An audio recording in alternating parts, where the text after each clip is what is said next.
যেই সন্তান জন্ম হয়েছে তার আকিকা যদি না দেন, যতদিনই আকিকা না দিবেন ততদিন তার শরীরের মধ্যে রোগ বেমার, চলার পথে হঠাৎ উষ্টা খাইয়া পইরা ব্যথা পেয়ে যাবো, মানে বালা মুসিবত, একটা না একটা সমস্যা, রোগ, বেমার এগুলি লেগেই থাকবে, কখনো এটা সারবে না।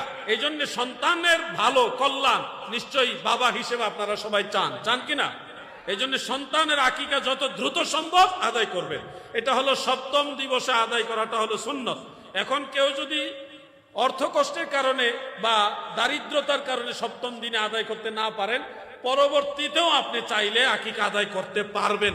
কারণ দয়াল নবীজির নবুয়ত প্রকাশ হওয়ার পরে রাসূল করিম সাল্লাল্লাহু আলাইহি সাল্লাম নিজের পক্ষ থেকে আবার আকিকা আদায় করেছেন। এটা সহিহ এবং দাঈফ দুইটা সনদে আছে।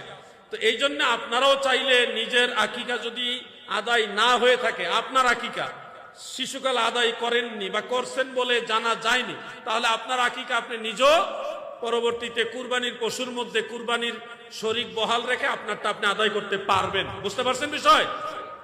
আমার সাথে সারাদিন বুঝতে পারছেন?